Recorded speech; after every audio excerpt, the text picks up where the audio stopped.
Twisted Tales.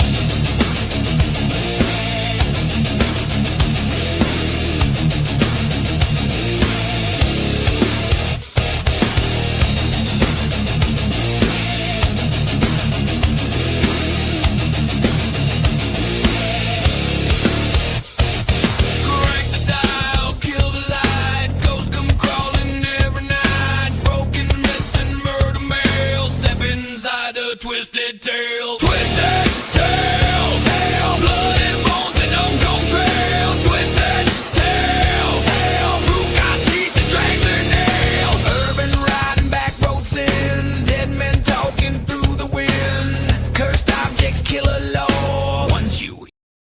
Hey guys, it's Jeremy. Welcome to episode 2 of Twisted Tales. I'm really looking forward to tonight's episode. It's a little bit different, but I definitely love it. I want to talk about these two guys real quick. They are 2/3 of the Iron Blood cousins, Billy, Ray, and Cyrus. My good friends, Jack and Sam. Can you please come on? It would be great to talk to you tonight. Hey, Jack. How's it going? Sam, nice to see you. First of all, thank you guys for coming out and making time to talk to me tonight. It's a great honor to have you guys on. Huge fans of your characters at Spooky World, and I want to start off the program by just getting a little bit of background. Jack, if you'd like to tell me a little bit about how you got involved in the character acting and maybe some of the different characters you've worked on along the way, it'd be cool. Yeah, of course. Thanks for having me on. First off, Hey, what was that? Oh, somebody just chimed in, so please go ahead. Oh, all right. Yeah, been doing this for a long time. Don't even remember how long. It started in a small little hometown where I grew up. A guy had a backyard haunt. Just did it for community service hours for school, and then just fell in love with it, and then went from there. I've worked at a couple different places. First was Massacre Fields. It was like a haunted corn maze. Only did that for a year. Then I went to the Factory of Terror. Was there for a long time, and then now at SpookyWorlds, and I've been there for 4 or 5 years now. That's awesome, man. That is really cool. Hey, Sam, can you give us some of your background? I'd like to hear it. Yeah, for sure. Unlike Jack, I've only worked for Spooky World in Nightmare, New England. I actually went as a customer a bunch of times a while ago, and then just decided that it seemed like so much fun, and got into it. Did some house acting, just random whatever costumes they had for us in there. And then maybe about a couple years after that, built a character with a friend of mine and made it out onto the Midway, and now built the Iron Blood cousins with Jack, and we've been doing that a few years now too. That is awesome, and if you could just want to get into a bit of the backstory on the cousins. It's a really interesting take on. It kind of has a little bit of Texas Chainsaw Massacre and a little bit of some of those other backwoods-ish creepy hillbilly kind of characters. And so how'd you come up with the initial idea to do the Iron Blood cousin? I think so the original thought I had that I brought to Jack was the original theme for the colony way back when they first opened in 2008 was real kind of scavengerish style, and they made a lot of things out of license plates and such. So that was kind of the thought was to let's bring some of that back and maybe build upon that. Oh, cool. Jack, would you like to add some? Yeah, no, that was exactly right. It was one of those things where we wanted something that was kind of Hills Have Eyes type, backwoods, just a scary character. So we kind of came up with it, and we've always been mask guys, I guess you could say. So, we definitely wanted to go with the masks and the overalls, and it kind of just led to where, we had something. We really was just, I think we were just eating lunch one day. We're just kind of spitballing, and then we were like, hey, let's just do it. And then it actually turned out to be pretty awesome. So, no, I mean, that's pretty cool. Going from concept to actual reality, sometimes you can lose a little bit in the translation, but it seems like you guys have got it really on point. Thank you. So I appreciate that. With the colony, that's a pretty nice. That's like an outdoor hunt. It's pretty open. Do you guys have like free reign of it, or do you have to stay in a particular area when you're working in there? What's the usually what do you guys usually have to do with that? Yeah, the colony is one of my favorite things that Spooky World does. It is outdoors. There are some structures, some different like buildings that are part of the theme, but yeah, Jack and I get free reign of the place. We get to get out in the queue lines. We get to use the whole haunt itself, and it is a great haunt. There's a lot of like secret cut throughs and such because it is just out in the woods, so you can make your way through pretty quickly. That's pretty cool. It must be amazing being able to like just scare people and pop out of nowhere. And let me see. I was gonna say to go off that we are like the midway actors, but our characters were based off of the colony. That's kind of like how we came up with that idea. So we're not actually in colony; we're part of the midway, but our characters are supposed to be sort of based off that, not just random characters. They're kind of based off that one haunt itself, because that haunt is kind of like backwoods hillbilly type shacks and stuff, so we kind of went off that. So what was Jack, I know that you've had previous characters before, like when you worked for Factory of Terror. Yep. What was the name of your? I remember you had a really crazy look for that character when I first saw you doing it. What was the name of that character that you had at Factory of Terror? Yeah, so that was Jackals, which I actually auditioned him for Spooky World, so I did that for the first 2 years there. But yeah, no, these characters we're doing now I don't think we'll ever go back to the old way, just because like that mask, I only had one eye in it. It was a straight jacket. It was sweaty. Couldn't really see, couldn't move. And now I don't know if you could tell from the pictures, Sam doesn't even wear a shirt. I actually can see out of my mask. Like, it's much more comfortable than the other. I give you credit, Sam. I wouldn't want to be out there in October without a shirt at all. I wouldn't want to be out there without a shirt, let alone in October. But as far as like, I gave a lot of character reference of like I saw a lot of like the leather face and kind of stuff like that. Are there other characters that you took inspiration from when you were creating these guys, or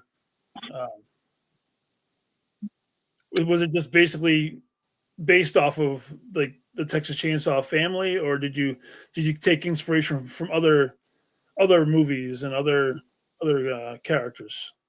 Yeah, I mean, for Jackals at least, it was sort of a little bit of both. I was working with someone at the factory at the time, Joe, who is an unbelievable actor, and he had the idea of coming up with like an insane asylum type character with a straitjacket, and I love that idea too, and I didn't necessarily want to completely copy him, so he had a white one, and I got a black one, because our characters were also interlinked. And then the mask, I've always liked that, like, sort of like you were talking about, like the Leatherface Texas Chainsaw Massacre vibe, where it's someone else's face that you're wearing. And then that kind of did go into effect too with these characters that we're doing now, where it was sort of like the masks that we made were just basically anything that we could find, type stuff, and just kind of throwing it all on a mask and making it work. That's really cool. I dig the pictures. I wish I could show them again, but they're obviously in the promo video. And you guys I have my mask here. Oh, there it is. I love that, man. That thing is really sick. I got mine too. I don't know how good it looks. Oh, man, I love it. No, I can see them perfectly good, man. You guys put a lot of hard work and a lot of energy into these characters. It's obviously it's a labor of love, no doubt. Sam, if you could, I know you said you've been with Spooky World for about what 12, 13 years. She said about 2013 is when you first started. Could you run down a couple of the other characters that you portrayed before we get more in depth with the Iron Blood Cousins? I'm kind of curious. Like, what other characters did you do along the way? Like, I had done some kind of indescript stuff when I was kind of learning how to do the thing, and then my main character I had built with a friend of mine was actually it's a funny story because it was actually based off of the I don't know if you remember the two old guys from the Muppets that Oh used to yes, sit in the balcony and heckle everybody. Waldorf and Statler. Yeah. Yeah, yeah. So we based the characters kind of on them. So it was essentially like a scare, but then also like a trash talking kind of setup. And we would use that to kind of break the tension if there was people in line. You know, sometimes the lines in Spooky World would get up to maybe an hour or so. Oh yeah. So we would get a lot of jump scares and such. And so they were based off of like two old men. You know, we wore some suspenders. Most of it I just got out of like the Goodwill or Savers, so it was a good time. Yeah. But yeah, that was my main character, and then I had done a clown for a while. We again, my friend and I kind of acted together, and we made these clowns, and it was actually a weekend where I had blown out my voice. So when we debuted those clowns, we basically made them mutes. So I did everything with like sign language and motion.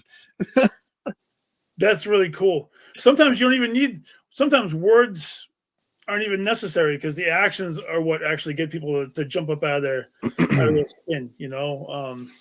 Yeah, I can't tell you how many times like some group will turn the corner or wherever they're walking, and they'll just see because we're all large guys, so they'll just turn the corner and just see us, and then just go the other way. We're like, oh, all right, I guess we did our job.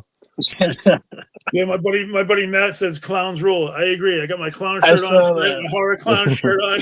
You know, so I wanted to get in real quick.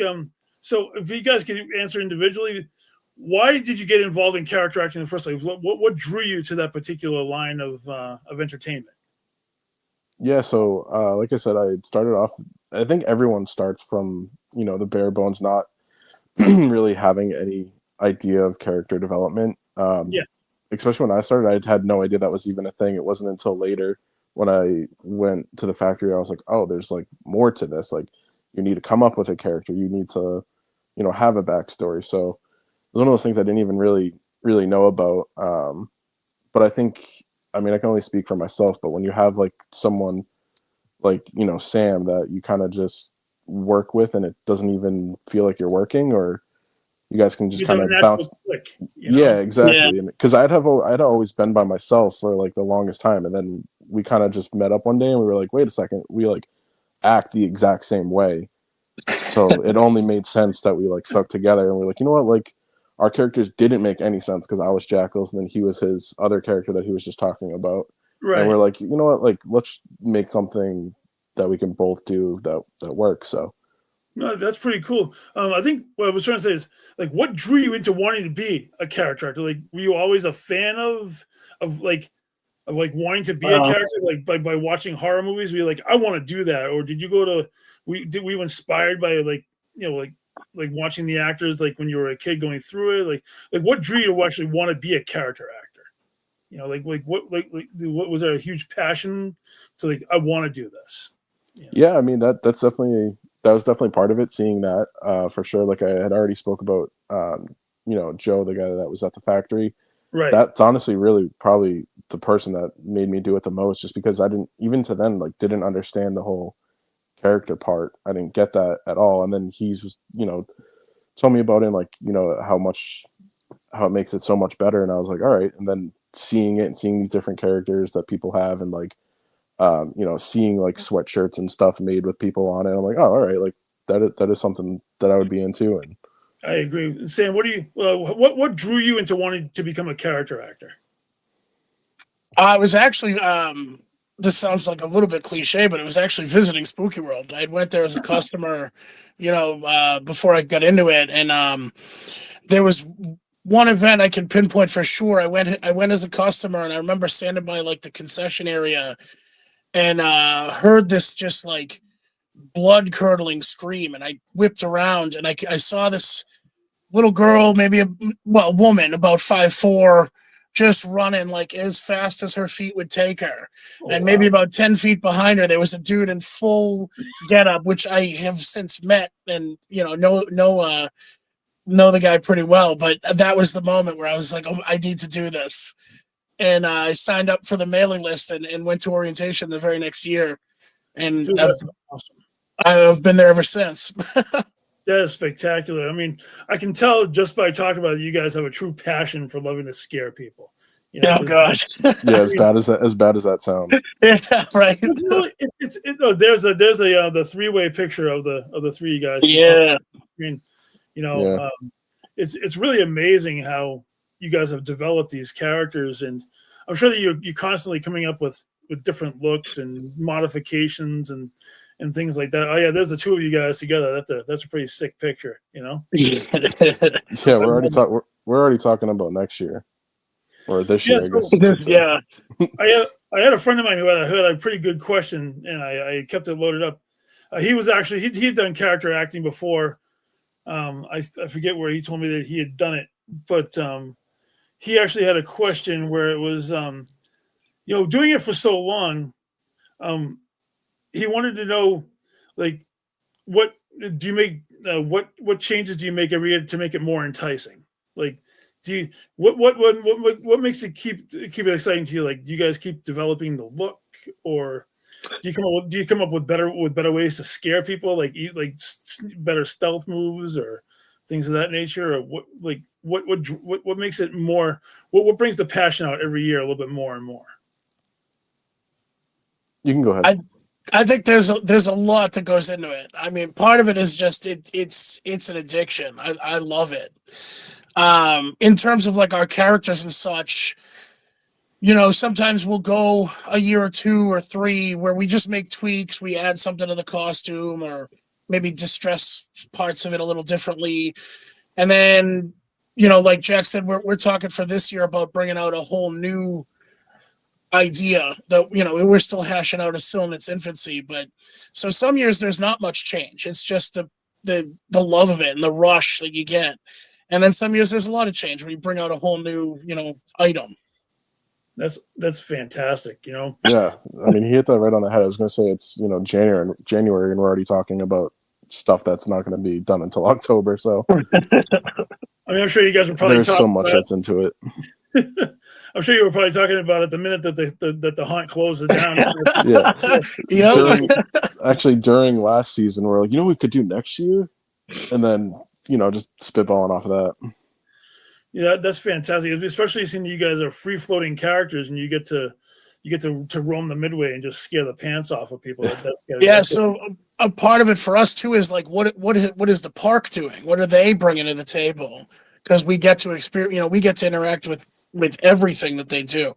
Right. So if they make a change to the parking lot, if they make a change to the ticket booth, you know, we get to play with all that stuff. Well, yeah, I mean, they definitely have a gigantic parking lot. I mean, you know, yeah, they turn like the whole field into a parking lot now. Yep. Yeah, they flatten a whole cornfield. Oh yeah, and that's still not enough. No, it's not. It's not. I'm sure during the craziest. My wife and I, we were actually up there on opening weekend this past year, just because I wanted to go up and check it out. We always like to go and check it out. Well, somebody just said that the first ever hunt that they went to was a hunt at Fenway Park. Ah, nice. Yeah. His daughter was traumatized from it. You know, yeah, it's got to be a labor of love. I mean, you have to sit out there. You're in the dark. You're waiting, and like, if you could tell me, there must be a couple of really good like scare moments that you must like treasure. Like what? Can you tell me about like 1 or 2 of the ones you really just got something really, really good? I can tell you stories for hours. Please, I'd love to hear a couple. I mean, that's what we're here. We're here to showcase. You know, it's. I mean, I think I'll kick this off, and part of the fun is working with a teammate is that you get to work off of each other, and you know, Jack and I, essentially, we work so well that a lot of times we don't even need to speak, and we'll just get into a position. So. I mean, one that stands out for me just from this past season was out in the front, like by that big chair. Remember, I had got a jump scare on a lady that was taking a picture, and she went running, and Jack happened to be standing right there, and he in this particular character, he has a chainsaw. And so he got her, and it looked like, you know, Pong basically. She went one way and then went right back the other. And those kind of things, that's the rush that, you know, that I love about it. Yeah. That's, to go off of that, this past year too, we were working our way back from the ticket booth to the front where the hayride is, and there was, I don't know how many, but probably 6 or 7 school buses that had pulled in, and we just all looked at each other. And Corey, our third member, we were all there that night, so we all just looked at each other and were like, "Are those school buses?" And it was just like, after that, it was actually unfair because they would open the doors and no one was coming off the bus. So that was pretty good. It was a whole like high school group or something, and you know, maybe multiple, but they were all like 15 or 16 years old, and there was just bodies everywhere. There's people falling on the ground. That was an epic time. That was that the was a best great night of time. the season, I think. Yeah, I agree. The screams, the shrills of the screams must be the deafening. And it's like you didn't even make it in yet. You literally just parked and you haven't even made it in yet. They haven't even bought their tickets yet and they're already crying. Exactly. Yeah. You know? Oh my God. Yeah, it's a good time.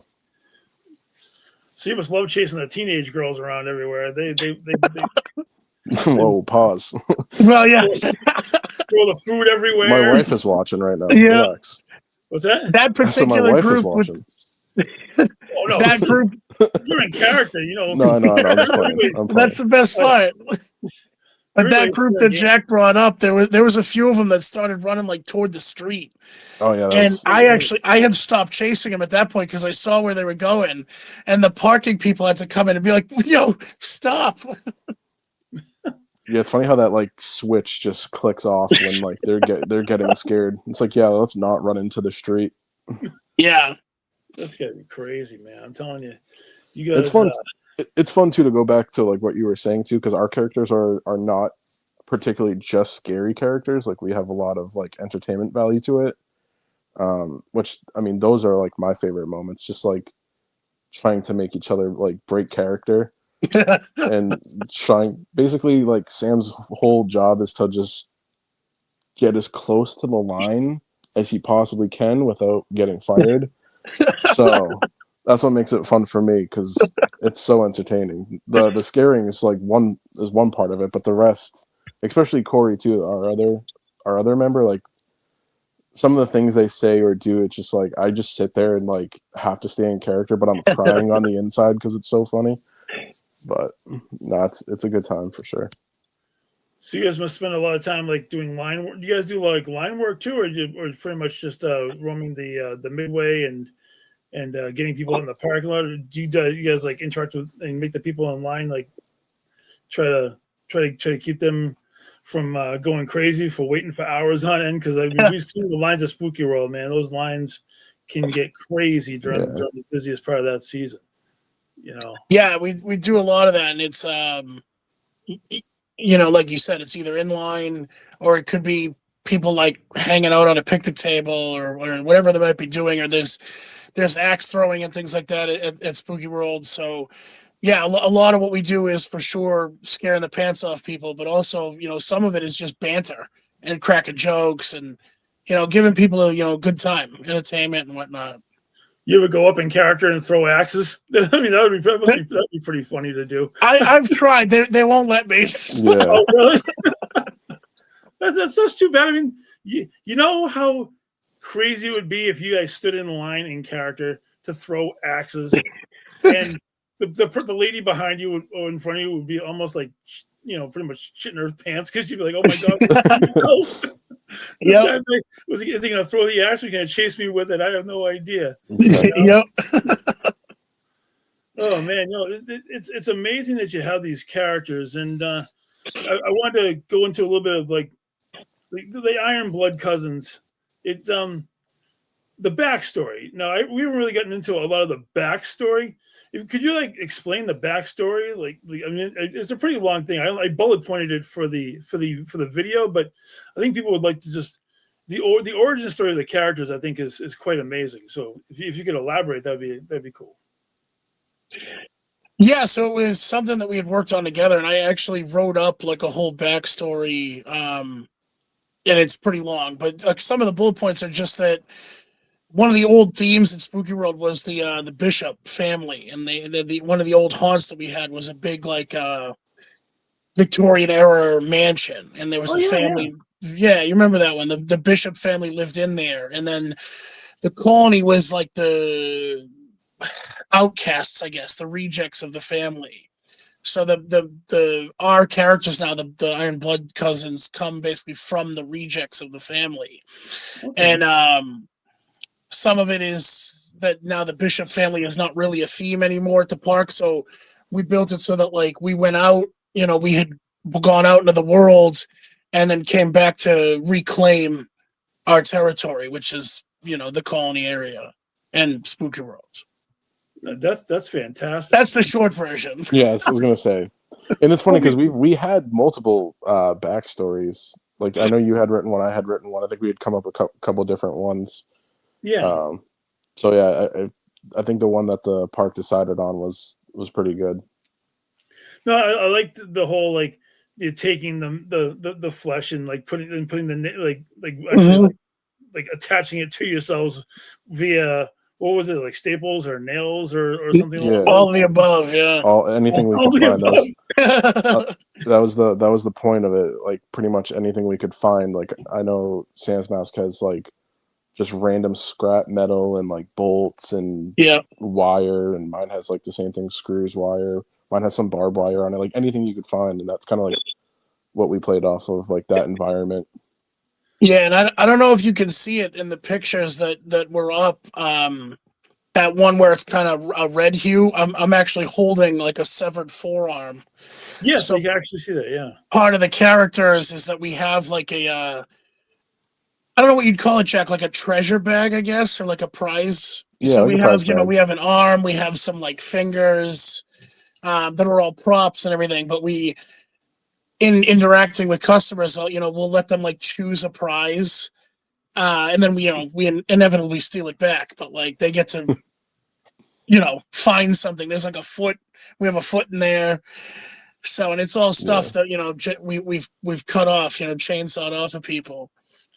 That's gonna be funny when somebody reaches into that bag and they pull out a body part. Oh, it's Yeah, disgusting it's because gross. I usually like the bag is just a burlap sack, but I usually soak the whole thing in some fake blood at the beginning of the night. Oh, nice. So it drips and it's gross. And Yeah, and Sam, Sam also uses I forget what it's called actually right now. I'm drawing a blank on it, but like the spray. Oh yeah, I use a lot of like Froggy's fogs. That's what it. Yeah. So part of the character is smell as well. It's not just sight and sound. So Okay. I spray the bag, I spray my overalls, and it usually stinks to all It's high so heaven. bad. It's like worse than any fart spray or anything. It's so bad. So people can smell you coming before they. Oh, yeah. Oh yeah, yep. Yeah. I had And one we're of our used- security guards gagging during the season because it Yeah, smelled shout so out Randy. bad. Oh my god. He was actually almost throwing up. And you got to think too, like when we do line work, we're inches away from these people, and the whole time he's just smelling like ass. It's pretty funny. But you know what? It adds to the mystique of the Yeah, character. exactly. Yes, sir. I mean, I never really did much character work before, but I mean, I when I was a professional wrestler for about 20 years or so before I even got involved with like the paranormal and everything that we do now. And my character was like a deranged psychopath that had escaped from a loony bin, pretty much was what I did. So I can appreciate the eccentricities of the characters and just being a big guy myself. Matt said that's dedication when you do smell-o-vision. That's great, and having a character and putting your soul into it, and it's obvious you guys love what you do, because if you didn't, you'd be constantly looking to change it. Maybe I'll do a clown one year, maybe I'll do this or do that. And I'm sure there are plenty of actors who like to jump around and do different stuff, but you guys have dedicated yourselves to this particular entity that you've built. and I'm sure it's just going to get bigger and stronger every single year. You know. And Yeah. Yeah. you guys should definitely be on the merch. You guys got to have the t-shirts or the posters or something. Yeah, maybe one day. I appreciate that. Yeah, 100%. But We try to just be as ominous as possible too. it's also true. I was gonna say, to kind of go off of what you were just talking about. We talk about that all the time. How there's like plenty of actors and people that are at Spooky World that have 10, 20, 30 characters. Wow. And there's nothing wrong with that. They do great jobs or whatever. But we're like, why do that when you can just do one thing really, really good instead of having 30 like okay characters. So yeah, we love it. If you jump into multiple different characters, you got to come up with multiple different personalities, and then you're not putting your full self into that particular role. Right. But you guys have one particular set, and you put yourself into it, and you can tell that it's definitely a labor of love for sure. And God forbid, I can't wait to see what you guys are going to be doing in the upcoming season, because I'm sure you're going to dial up the spook factor by about 100%. So, are you guys both big horror fans as well? Do you enjoy horror as well as actually acting? Or yeah, definitely, for sure. Yeah. I like to talk about like different horror movies and franchises and stuff like that. Kind of going along with everything. Hey Nate, how you doing, man? My podcasting partner who was just on before us just checked in. Nice. So when you're not acting, like, and you're interested, like, what horror franchises are you guys big fans of?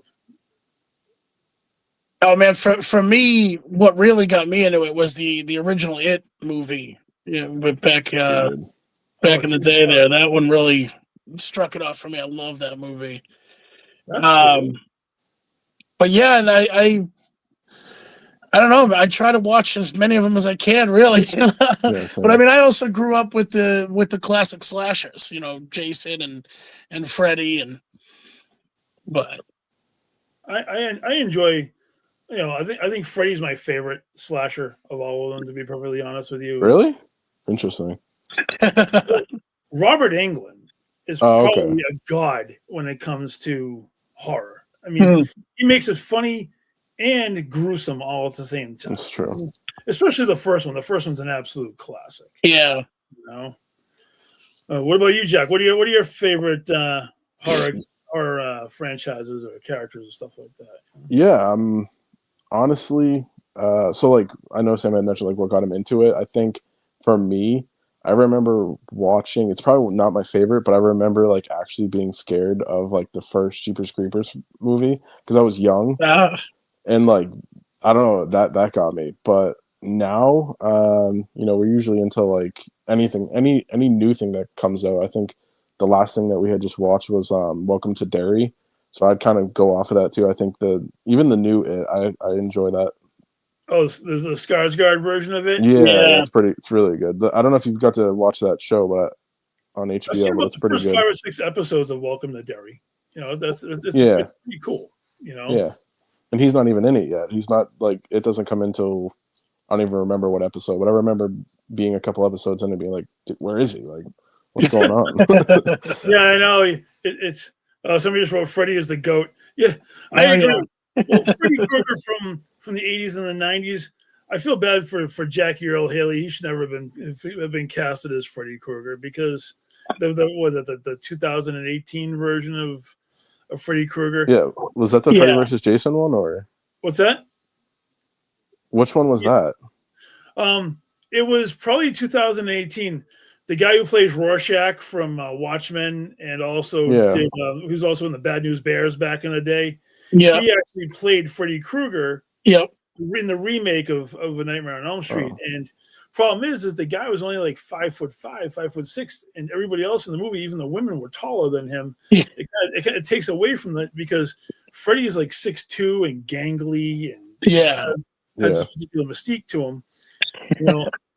Well, it is, and just like with all the Jason Voorhees characters and how they were 30, 40 years worth of Jasons from the early 80s all the way till I guess that they're making a new series about Crystal Lake, or it's in production. Oh, really? Yeah, that's Kane Hodder, isn't it? No, I don't know who's playing him. My buddy, I'm saying Michael like back in Myers. the day, though. Yeah, back in the day, the original ones.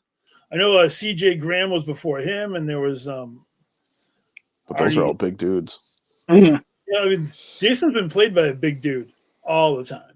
You know, well, for the majority of it, he has to be, because he picks up camp counselors and throws them around like nothing. You know, yeah. So you definitely love it. That's a really cool franchise. You know. Yeah, I'm also a big like Conjuring fan too. I know that's kind of not everyone's into that, but I mean, it's cool because it bridges between Conjuring and then it goes into Annabelle. And Yeah. There's so much stuff. You know, I mean, you know that the real Annabelle doesn't really look like that. Yeah, exactly. Yeah. The Raggedy Ann doll. Yeah, I've actually been in Annabelle's presence, the real one, about 3 or 4 times. My wife and I have actually seen it at different paranormal conventions that we've gone to. Okay. I'll tell you that thing. Yeah. Get that away from me. It's not the blonde doll with the white dress that you see in those Conjuring movies. But have you seen the most recent one? Was it Last Rites? I think it was. Yeah. It wasn't bad. No, I don't think so.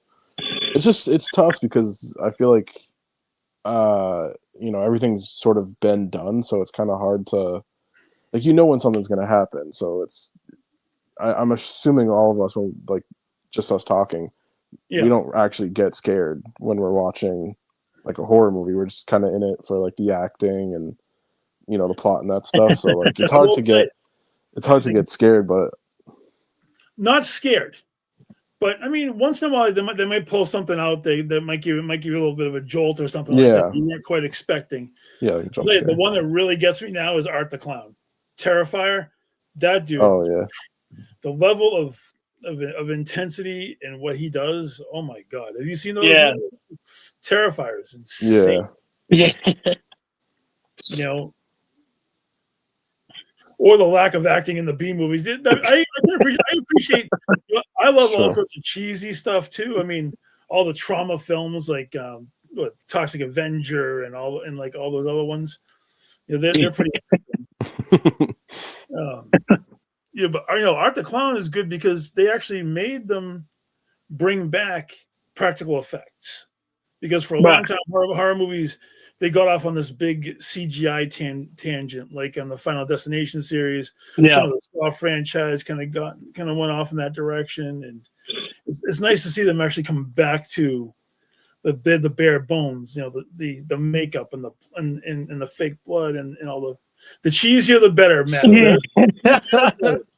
It's funny. Yeah, it's funny you bring that up because I just had a chance like last week to watch the like Bloodlines, the Final Destination, and I was texting Jack watching it. I was like, this is like not the greatest. The CGI was kind of hacky and And we even said it was like, you don't watch Final Destination for any other reason besides it just being like so out of control crazy, like right. But you have to admit, it makes it so you never want to drive in back of a truck that has freaking logs on it. That's right. It's the only horror movie or nothing. Anybody that saw that was that the first one? I think. I believe it was the first one. Yeah. Anybody that's seen that first one never drives behind a logging truck or going to a tanning bed. Oh, yeah, it makes you second guess a lot of things, Sure. Oh my God. I don't know. Somebody said that the horror movies don't scare them, but psychological horror does. Monsters are fun. Nothing is scarier than what can be real. It's true. Yeah. It really is.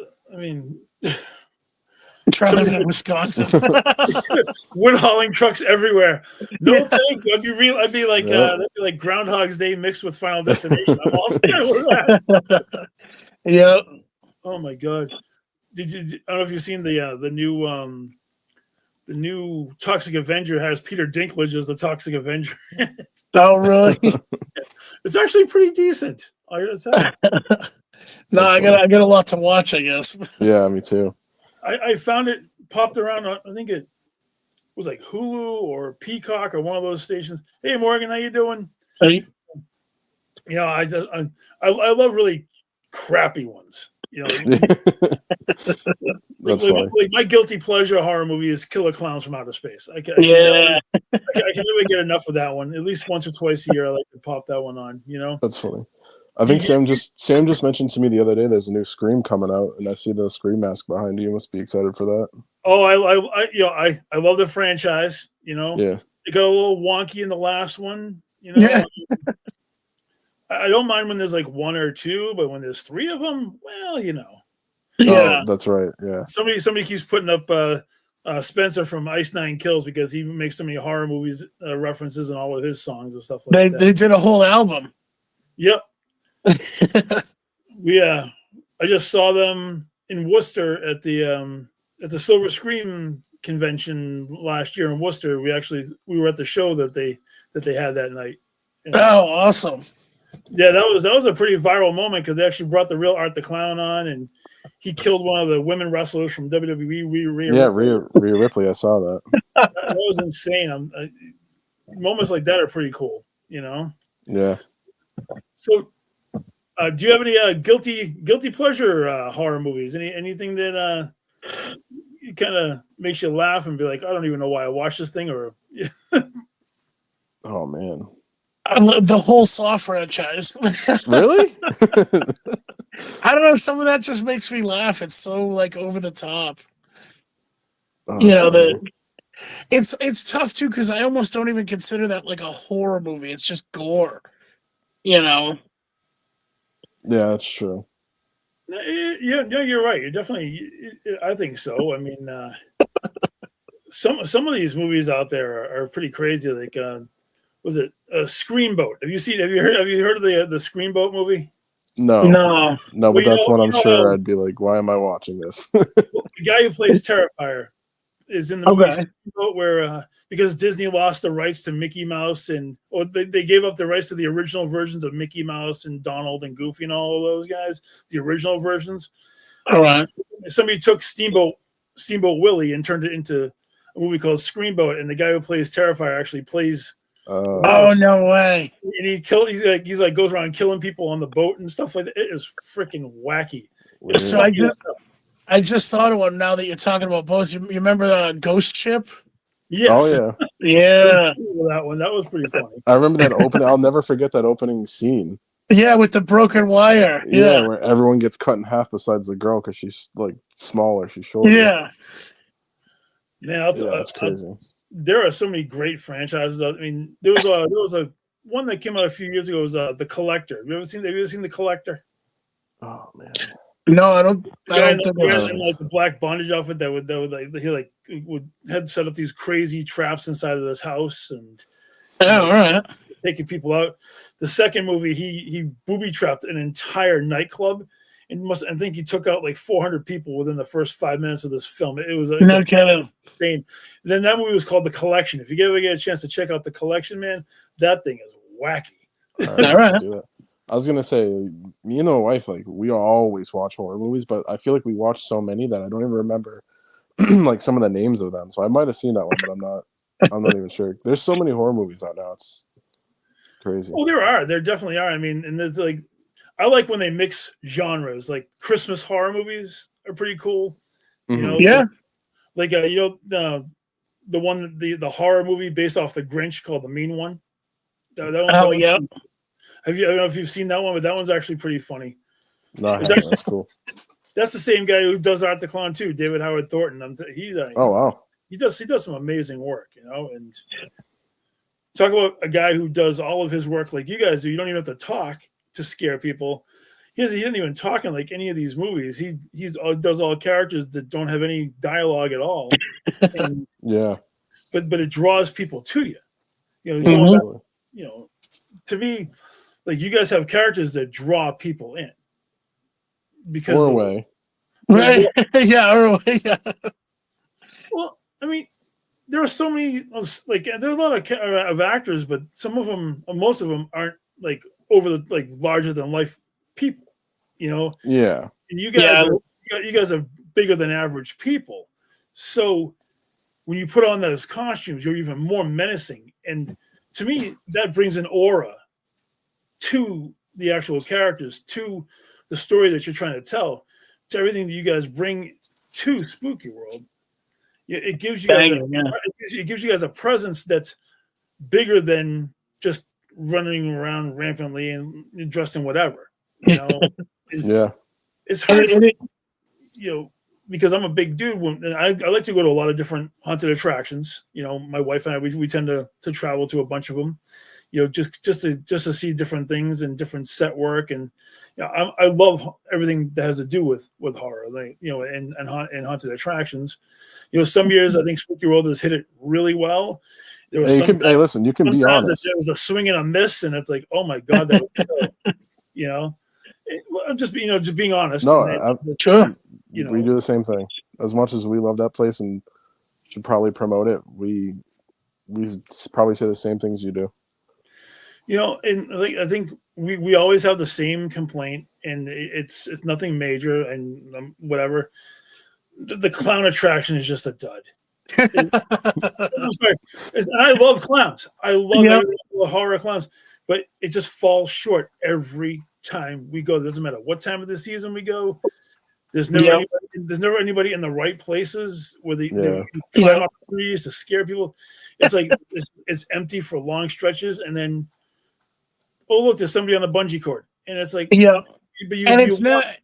it's never like a clown attraction. It's always like a 3D or something like that. Like one time years ago, before they went solidly 3D on that, they actually had like the cages, and they had like the clowns with the sparkers going across the cages and chasing people. It was really well done at one point, and then it just seems like it's petered off, and it's kind of like lost. It's lost. I think, in my personal opinion, I don't know how you guys feel, but I feel like the 3D aspect is kind of like it's like passe. It's kind of like it needs to move on.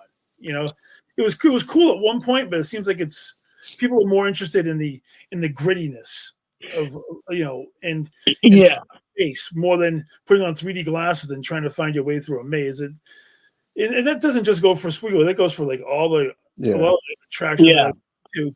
I feel like the 3D aspect is kind of just like fallen off, and it is what it is. I think it limits a haunt like a great deal when it's like a 3D haunt, because there's only so much you can do with that style paint, and then it's like, you know, how do you build a costume now to fit in there and actually be noticed when somebody's trying to put these glasses on?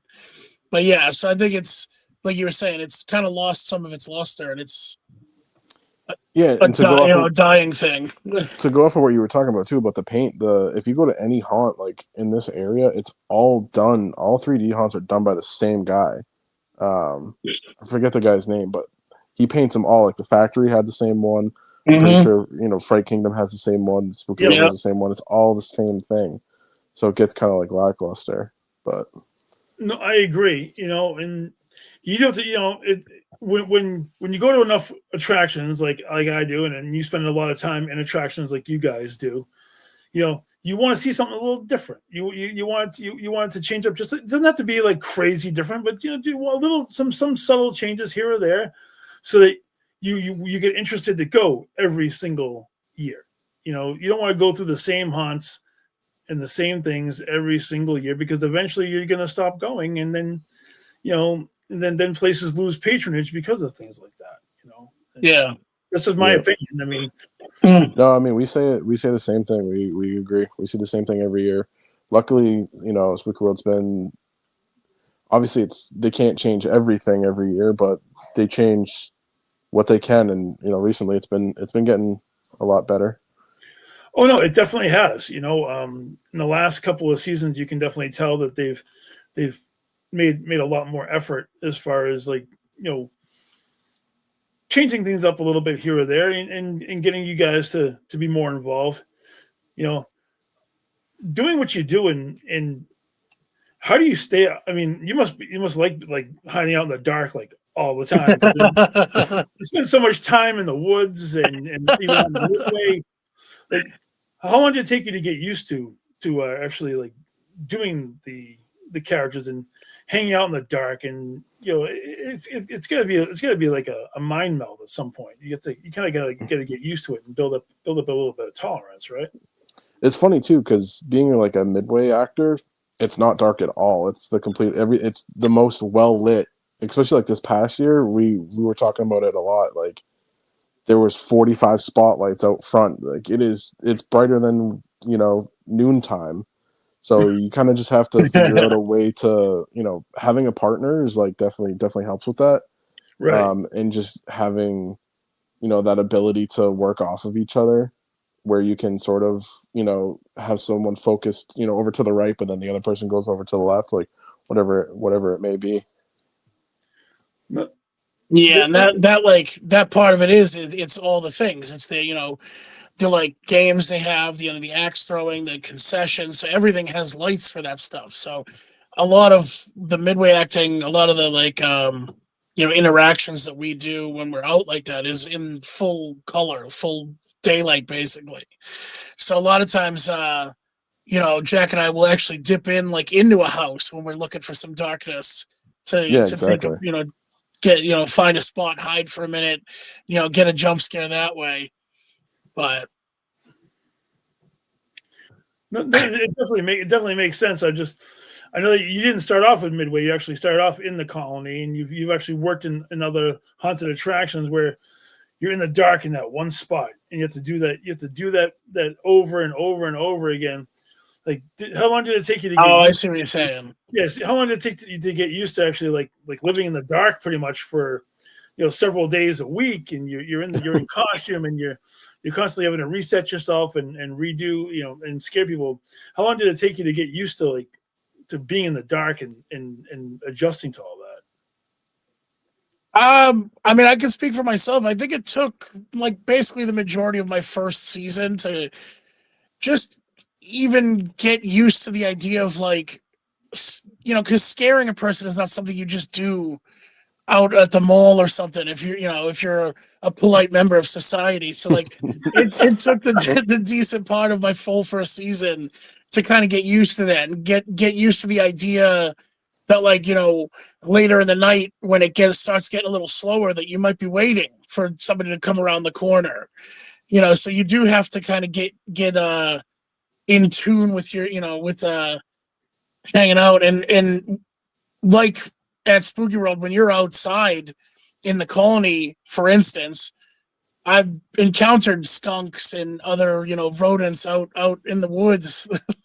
Oh so boy, you got to deal with that too. Like Mother Nature comes to play. Yeah, exactly. It might be a little scarier than you might be at that moment. I'll tell you. Yeah. But yeah, no, I agree. It probably took me my first year as well. But then once you get the hang of it and you kind of get your bearing set, it's like riding a bike for sure. Fall in love. Yeah, exactly. You must have to learn how to see in the dark pretty well. I mean, you must train yourself to almost have like X-ray visions or some sort of night vision, and to just get used to it. Because I know how dark the factory was at one point going through some of those areas. I'm like, how do you get used to being there? It's funny too because you just learn like the spot that you're in, so you can probably do it with your eyes closed if you have to. And a lot of it is also like learning your cues. So if you're like a house actor, you try to like listen for whatever your cue might be, like whatever's in front of you, right, to kind of help you out. But yeah, no, for sure, it definitely takes a minute to get used to. And then when you get out, when the night's over, like when we were talking about the factory, and you get back to the dressing room and it's bright, you're like, whoa, wait a second. Well, I can't even imagine. I mean, if you've been in the pitch black for that long, right? Going and getting changed, and like, oh my god, yeah, blinding. And that's like with my other character too. And I only had one eye, and for whatever reason, I was just better at seeing with one eye, because when I would take the mask off, I would start to like stumble and fall. I'm like, wait a second. I honestly don't know how you did that with the one eyeball, man. I don't either. I mean, it must be much better now. You can actually see fully. Yeah. You have full range, and the new masks. Yeah, exactly. The new masks that we have too. Like, I still made my eyes small, and people, give me crap for that all the time. Oh, that one lady this year was so funny. Yeah, she kept She was saying picking. She was like talking shit, giving him, picking on him about his small eye. It was so funny. That's crazy, man. That is But so one thing I like to do on here is it's a new segment. I want to do like the what your Mount Rushmore of horror villains is, because I think it's a cool scope. It gives people an idea of like of what you're into. Jack, you want to start me off here? All right, yeah. Mount Rushmore. Yeah, so I'll go Leatherface 1, clearly. OG or newer version. Honestly, that like I think the Netflix one. There was like a Netflix one a few years back. Yeah, that one was really good. I like that one a lot, from what I remember. Yeah, so we'll go Leatherface 1. We'll go Scream 2. We'll go Bill Skarsgård Pennywise 3. Nice. And then let's go Pinhead for the last one. Oh, Doug Bradley, good choice. Oh, I'll tell you, I love Hellraiser, especially the first 2 or 3 were amazing. Yeah. I got to meet Doug last year at Silver Scream. I had him sign his Funko Pop. I love collecting horror Funko Pops. I had him sign that thing, man. What a nice that's guy. cool. That character, when that first movie came out, that first Hellraiser definitely gave me the sleeps. It definitely did. It was ahead of its time for sure. It definitely was. Sam, how about you? What's your Mount Rushmore of horror characters? Oh man, I actually thought ours were going to overlap a little more than they're gonna, Jack. But oh no, I mean, I think for sure, number one for me is the original Pennywise. That movie is just my favorite. That beats me out. I don't know if I can put the rest of them in order, but I would go Jason for sure. No order, just whatever the top 4 guys are. Jason for sure. The original one is, again, one of my favorites. I think I would throw in, man, that's tough. Yeah, right. Maybe Pyramid Head from Silent Hill. Oh, nice. Oh, wow. I like that. That's one of my. So here, funny truth, my alarm clock every morning is the Silent Hill sirens. That's fantastic. And what are you going to round it off with? Oh man, I might not. That's a tough one. I mean, I think I'll go Freddy on that. You really can't go wrong with Robert Englund. I mean, he is one of the godfathers of the whole horror. In general, No, that's a good question. I never thought of that before. What's that? Not your question of like the Mount Rushmore of. I know. It makes you think about it. It makes you pull up your favorite characters. It makes you think about like if you had to choose 4. Yeah. Sure. It's really hard to choose 4 because you can go in so many different directions with it. Right. I'm always remiss that I always forget to put Hannibal Lecter on my top 4. Oh yeah, that is really good. See, 4 is too small. I know 4 is too small. But It definitely is. It's something that it makes people interested. Yeah. So there's so much more to it too, because it's like are you a fan of like the character or are you a fan of like the actor? Because like like that acting and the Hannibal Lecter, like I don't know if that's true or not that he didn't blink at all during that like movie, but if that's true, then like that's insane.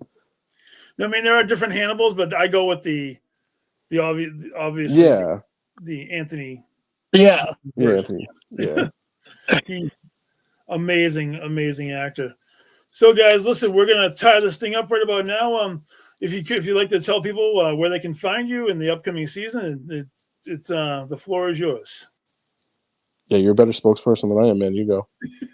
Oh yeah, I don't think we have like an Instagram or anything for the characters, but you can find us at SpookyWorlds, and you know, if you can't find us, just keep looking because we get around that place. So. If they can't find, if you can't find them, they'll definitely find you. That's Yeah, for sure, exactly. you know. Well, listen, guys, I want to say thank you very much for coming on tonight. It's been a pleasure sitting here talking to you guys, and hopefully I'll get a chance to see you in the upcoming season down at Spooky World. This has been Jack and Stan, the Iron Blood Cousins. Really, really great guys. And go looking for Billy, Ray, and possibly Chris or Cyrus or whatever you want to call them. Yeah, R.I.P. Cyrus. Hey, guys, thank you very much for coming on. This has been Twisted Tales, episode 2, and we'll catch you next time. Gwen, you want to take us out? Thank you very much.